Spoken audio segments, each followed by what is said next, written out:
speaker will be speaking today about imposter syndrome. Is there anyone in this room, please raise your hand if you feel that... I'm not doing that. Anyway, I'll keep it brief. Imposter syndrome. I'm sure that it has crept in anywhere for any one of us in the room at some point or another.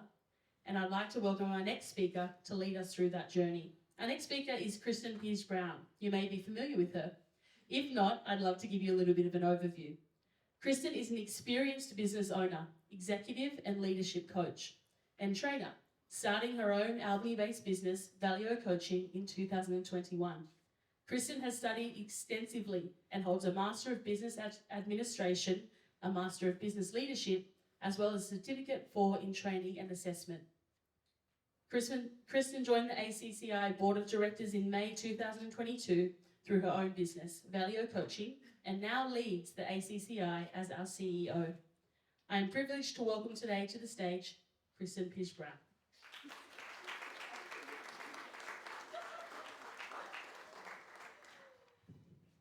All right. So, good morning again, ladies and gentlemen. And just to reiterate what Jazz said as well, thank you so much to our sponsors. Without sponsors and without the inclusive practices that we have in collaboration in our community, we actually wouldn't be able to put these sorts of things on. So, it's described as a behavioural health phenomenon that's marked by self-doubt of intellect, skills or accomplishments amongst high-achieving individuals. So how many of you in this room can either identify or have previously identified with that definition at some stage or other? Yeah, a few nods, a few hands. Excellent, okay. All I heard there was high achieving, just so you know, typical coach. It's all about where your focus is. It has been described as feeling like you are thrown into the deep end, and instead of determining whether or not you're going to sink or swim, it's actually questioning yourself as to whether you're a swimmer at all. Which is not unique to women. There's proportionate men suffer from imposter syndrome as well, and that's well documented. However, it does appear that when it is talked about very much as being in the realms of women. So basically we're starting as not even counting ourselves in, which is why one of the hashtags or the themes for this year is so important. We do need to start with ourselves, right? Before we can count others in, we need to count ourselves into the equation. So why is this important? Well, because the way in which it's talked about is though it's the problem of the person suffering it. And those feelings are also coming from external factors. So we have to count in the fact that there are certain elements and environmental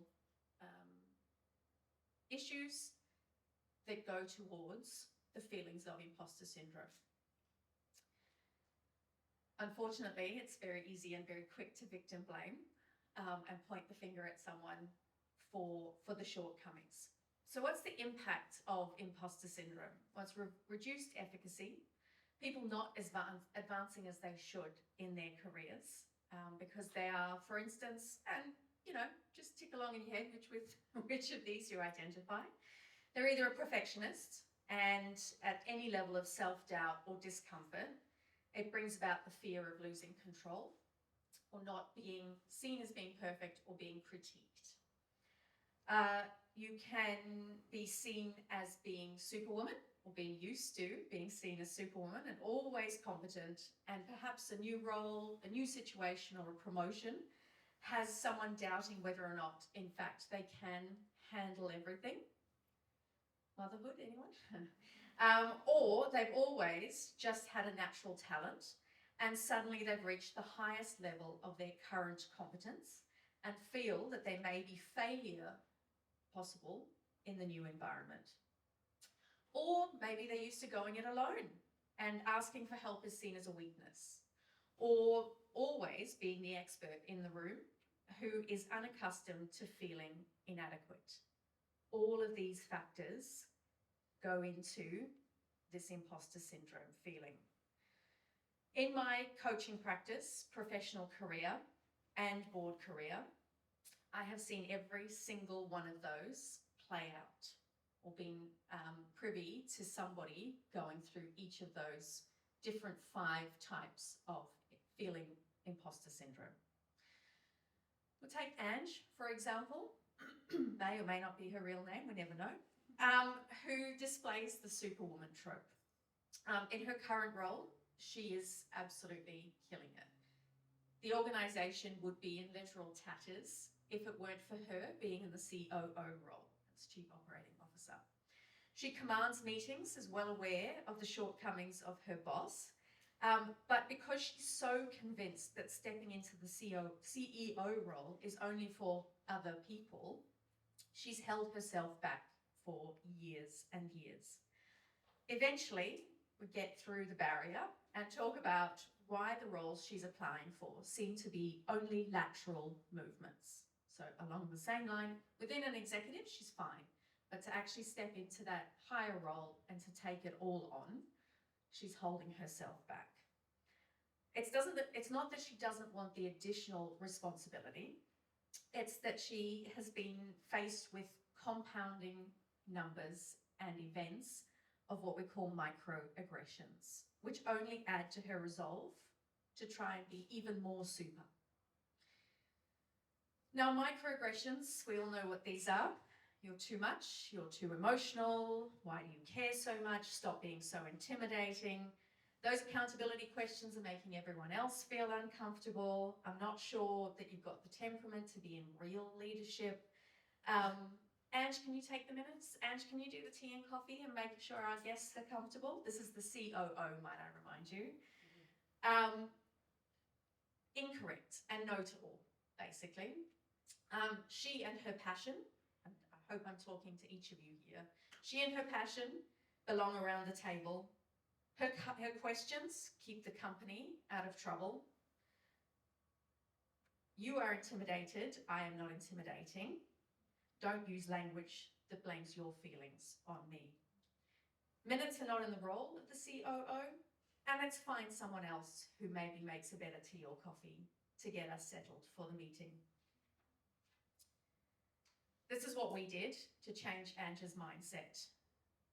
If we can agree to notice these microaggressions as they're happening and call them out, not perpetuate them ourselves, and most of all, watch our language around those who we influence and inspire, the feelings of being an imposter will greatly diminish.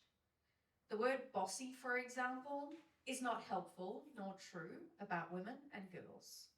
Let's strike that word and words like it from our vocabulary. It's a microaggression we don't need. So Ange suddenly had agency and she had a role to play and took up the space needed to enact it. And most of all, we untangled her deep-seated need to be superwoman by teaching her that her competence as a leader was within her power to delegate. Surround yourself with people who have a zone of genius, as I have done in my incredible team that I have at the chamber, their zone of genius, and delegate what they do best to them. You don't need to take it all on. You have competence in your delegation, not in your execution. Brene Brown talks about FFTs, which if I was in a different setting, I would say out loud, but it's effing first times, and the natural discomfort that this brings up for most of us. So something deep within, be it pride, fear, shame, the list goes on, is triggered. But we know by the time we're in our 30s, and maybe for those of us who are more enlightened earlier than that, that the only way to get to the other side of the discomfort of being new at something is to push right through the middle. Experience teaches us that as much as we want to fast forward through the rocky, ugly, tough bits, we have to go straight through. Something we've never done before. We simply cannot bypass those other layers. And that includes a new job, joining a board, starting a new hobby in a group environment, being asked to contribute skills, knowledge, or talent to a project. For instance, today I'd like to acknowledge the fact that several people have put forward their names as mentors, which when Jazz and I first discussed having a mentor-mentee arrangement for today, we were not sure how many people were going to put their hand up for mentors, and definitely this feeling of imposter syndrome may have crept up on a few people of what could I possibly have to pass on. So to those who voluntarily chose to be mentors for today, speakers today, members of the panel, all of you to be here, your sharing is an inspiration and a way to make other women feel like they are not less than. But regardless of what the FFT is, every single other person around that table, in that room, on that project, at that sports team, has been in the first-timer's shoes before. So here's my first piece of advice. You're welcome to take it or leave it. A learning mindset is the highest form of humility.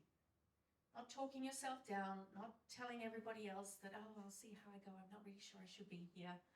It's to be open to what the possibilities are of what you can learn from or what you can learn in the environment that you're in. The idea that we are perpetually becoming. We will never arrive at our destination, and we will never, ever be a completed work in and of ourselves. And every new situation is a chance to build on what we have done before. Forever asking questions and staying curious about how things work, how we grow into our role, and where we have growth opportunities, and actively seeking them out, both in ourselves and those that we may have the privilege of leading. That is the first key to freeing ourselves from the prison of feeling like an imposter. I'll give you another example of Nadia, who would routinely hit burnout about every 18 months, certainly before we had met. She was prompted to come and see me because she was feeling lost in her career path and couldn't understand why, despite her absolute best efforts and all of her hard work, things would never seem to go the way professionally that she wanted them to. It became clear very, very, very quickly that she was scared of failure. She was so terrified that everyone would see through her. Spoiler alert, you're allowed to be human. That she pushed herself to ridiculous limits and beyond to simply be deemed competent. And she was her only judge. No other person in the organisation went to the lengths she did, got the same results she did, and everyone around her saw her for the competent professional that she was. But every now and again, something didn't go right and exactly the way she wanted it, and so this was seen as a failure and imminently would send her over the edge into burnout. So my second piece of advice is to only fail forward. Take the viewpoint that with every failure, there's a lesson to be learned. And it may be as innocuous as forgetting to follow part of the company procedure in your first few months of learning a system, or it could be bigger, like taking a punt on a new piece of equipment that doesn't quite work out how you wanted it to, and it ends up costing a bit of money. It's a lot less scary if you start to see the silver linings and pick out the teachings instead, or the possible teachings that may come from it. We're all pretty well versed in what resilience needs to look like these days, thanks COVID. But bouncing back is out and bouncing forward is in. The sum of all of your experiences is what the world needs. It's why we need diversity in boardrooms, in the media, in policy making, and right throughout our public, private, and third sectors. What you bring to the table matters, past failures, lessons, and all, and you need to believe that. So it's all well and good, but how do you train yourself out of a mindset of gaslighting yourself into thinking you don't belong in a situation or absorbing the microaggressions from around you? And if anybody says the words, you just need to be more confident, you can take whatever level of aggression you want. There are mindfulness techniques, and what a fantastic opening from Emma, in the moment that can help you develop new neural pathways away from heightening your limbic system, that is the flight or flight response or freeze, and into regulating and self-security. It starts with stop. Allow yourself to stop in your tracks and take a moment to pause. Breathe. Give yourself a deep breath and let your thoughts go, and don't attach anything to them. Thoughts only have power when we attach emotions and feelings to them, right? So a shame spiral is very easy to get into. I've eaten something that I shouldn't have eaten. God, I hate the word should as well. But shouldn't have eaten. I've got no discipline. My clothes aren't going to fit. I don't do enough exercise. I mean, this is just a spiral and a spiral. But if we attach no emotion to it, oh, I just ate that brownie. End of story. I did a thing, right? We're not spiraling into anything. So stop, breathe, don't attach anything to your thoughts. Notice what you're feeling. Notice your body, your surroundings, your peers, the situation, your reactions, and anything else that you can notice as well. Then reassess, reevaluate the situation and the reason you felt a need to fall into your imposter syndrome. 9 times out of 10, it was somebody rolled their eyes at me across the table. So immediately I thought, well, I can't possibly know what I'm talking about because they don't think I know what I'm talking about, right? Those are all the things that we need to reassess. Is this me, or is this something else that I've picked up on potentially? And then respond. React intentionally. It can be more informed and composed now that you've calmed yourself into a state of, no, actually, I deserve to be here. I belong. Right? For those who might want this, I will send this around to the end. We've got your email addresses and things. We will do a synopsis at the end of the teachings for today. So that is your immediate present. That is what's going on right now. Stop, breathe, notice, reassess, and respond. So if you are feeling, as I said to begin with, out of your depth, in the long term, how can we retrain our brain to gratefully accept challenges without having an expectation of having all the knowledge, skills, and experience on our very first day? Nobody shouts at a newborn for not knowing how to walk, right? That's a really good way of looking at it. That is a becoming experience that we all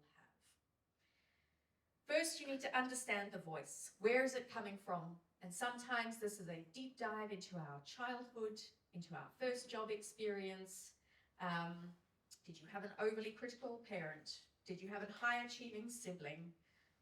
Did you coast through your education, but at your first workplace got a bit of a shock? Have you always been a warrior? Or as a child, did you absorb someone else's worry all the time in the home environment? Or have you previously lived through a workplace or a relationship that really left you doubting your self-worth? So the stem, where has this come from? Whose voice is in my head saying that I am not good enough, right? Very rarely our own. That's the first step. Then you assess the evidence. And I do this by making getting my clients to make 2 columns. Evidence that I am inadequate, and on the other side, evidence that I am competent. It can help to bring you into perspective. The list enables you to combat imposter syndrome by collecting, acknowledging, and reflecting on proof of your competence. It is your body of work to show why you should be where you are right now. Refocus on your values. So what are the outward signs of success or achievement? But remind yourself of what really matters internally. Reframe around growth. As I said, every opportunity is an opportunity to grow. Life and a career are a journey.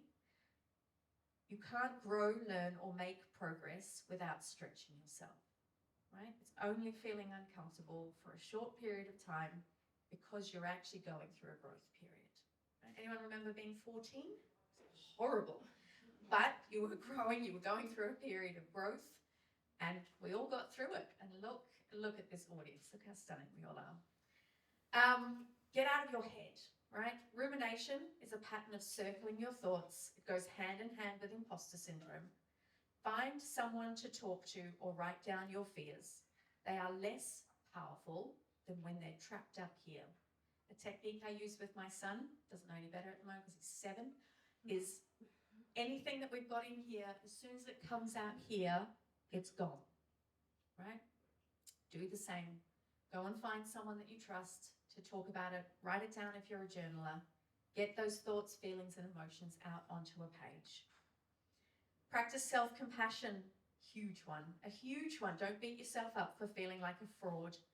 Now that you understand where the doubt and inadequacy may be coming from, give yourself credit and compassion for how far you've come, and pat yourselves on the back for being in that situation in the first place.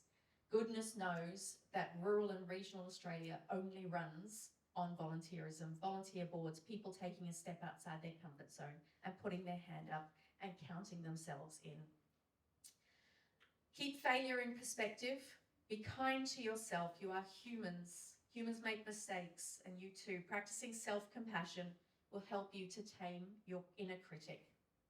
Instead of focusing and defining your failures in the abstract, take them, write them down, and the likely outcomes. A fantastic question that I love to ask all of my clients is, what's the worst that can happen? Is this life or death? What is the worst that can happen? Let's start there and work backwards, shall we? With a likelihood scale. Try learning from your failures instead of letting your failures define you. Practice mindfulness, technique, the stop, breathe, notice, reassess, respond, deep breaths. Maybe if you've got a client or a customer right in front of you that's exacerbating, don't deep breathe into their face. But, find something that will, in the moment, stop, listen to the whole thing at the end. Anyone who's in customer service, listen to the whole tirade to the end, take a pause, thank them for their feedback, and thank them for the content of what they've said, thank them for the time they've taken to give feedback. That gives your limbic system a few moments just to settle itself before you can then respond as the competent professional that you are. Trust the people that you are seeking feedback from in your network. Fill your network with trusted people to begin with. Make a practice of periodically getting feedback from people you trust and respect, knowing that you have a source of meaningful feedback. It can help you let go of wondering what everyone else is thinking of you, and stay curious and always be open to those learning opportunities. I will remind you that feedback is for you, not about you. Right? It's for you to either absorb, take on board, adjust, or to completely reject. It is not a critique of who you are and your innate worth as a human being. Right? It's somebody else's opinion or idea or perspective of what's going on. Feedback is for you, not about you. Also, feel free to remove or reduce the time you spend with people who perpetually make you feel bad about yourself. You deserve to have your peace and support around you. Finally, I want you to all remember that none of us walks into any situation a ready-made product. I don't care how many times someone has held a job title, every situation, organisation, and team is different. All of us goes through a learning curve, even if it's just learning everyone's name in the first week. So let's all agree today that we don't fake it till we make it. We learn it until we earn it. Thank you.